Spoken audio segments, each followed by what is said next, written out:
Hello everyone and welcome to the Green Man channel. I hope you're doing good and well. So it's time for an album review this Wednesday, and this time I'm talking about the third full-length studio album from the thrash metal band Hazzerd, and this is their release titled The Third Dimension, which came out on the 17th of January via M-Theory Audio, and the album is 10 tracks and about 40 minutes in length.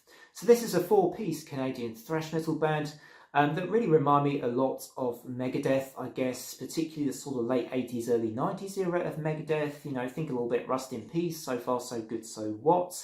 There is definitely, though, there's a lot of speed here. So they do also remind me a bit of more recent bands. I think of like Havoc and Ravager as recent bands I've heard that kind of have this sort of sound and draw on that classic sound whilst introducing the odd little more modern elements here and there, I guess. I wouldn't exactly say this is reinventing the thrash wheel, but it's doing thrash extremely well. It's in very much squarely in that thrash lane, but it's accelerating faster than a lot of other thrash metal bands, I'd say, that are kind of this style, because the album's got great detail. There's some really cool accelerations and changes in a lot of the songs.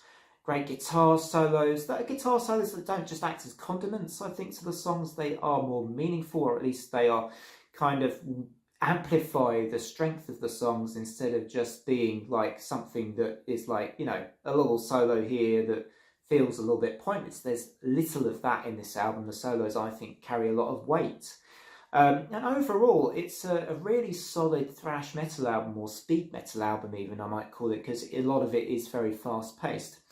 Now, the band's Dylan Westendorp of the band describes the themes of the Third Dimension a little bit here on what I found on the Bandcamp page. He says, "The Third Dimension portrays our human influences through media, whether that be television, movies, music, or video games.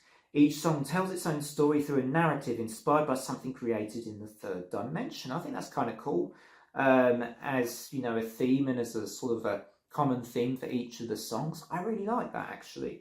So, and it's very thrash metal as well. You know, it's the kind of thing, you know, a negative sort of thing. You know, it can often be war related or political, or in this case, media related. It's all sort of feeding into the thrash. I feel like just the thrash metal vibe, really, all that kind of stuff. So going into some of the songs here, I really enjoyed the opening track, Interdimensional. Absolutely killer opening track, this one. Got to be opening track of the year so far, right? If you've heard this one, this is an excellent opener to the album. Got a lot of that old school, almost Kill 'Em All groove to it, actually, in this song. Lots of great accelerations. Really enjoyed that as an opening song on the record. You've also got Unto Ashes, which was a 6-minuter, and I enjoyed what this song did. Again, some interesting deviations, not being too predictable, whilst, as I say, having, you know, some familiar, certainly you're always going to get familiar elements in a lot of thrash metal styles, and you do get those here oftentimes on this album. On this particular track, Unto Ashes, I did like the gradual tempo increase that they did sort of slowly at first, but it kind of got faster and faster towards the end and leading into the final segment of that song.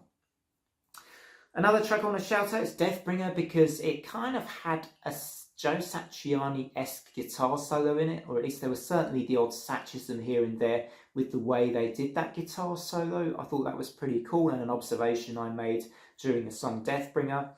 Parasitic is another fun track with more great accelerations and interesting grooves. And A Fell Omen is the final track I'm going to shout out specifically, because that was the long track on the album. That was the 9-minute track, which was a little bit more, you know, anything slightly longer, it's kind of always tempts me to say it's on the proggy side, but I really enjoyed a lot of the changes. It starts off with this sort of light acoustic bit of picking, and then it sort of moves gradually into something a little heavier. Some more sharp guitar solos. In this one you get some nice melodic solos at the beginning, and it's just an awesome track, actually. There's a really cool guitar riff that comes into that one, and a plethora of good changes as well. So overall, this is actually, I think, a really strong record.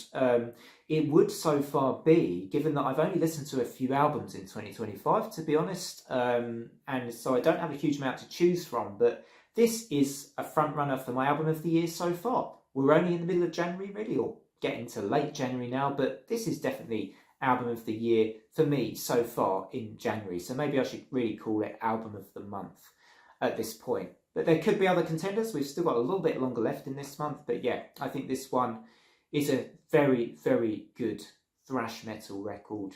For all you thrashers, all you lovers of Megadeth, this one is for you.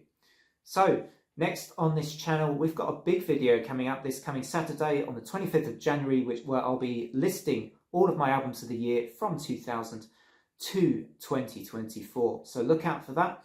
And until next time, from me, bye for now.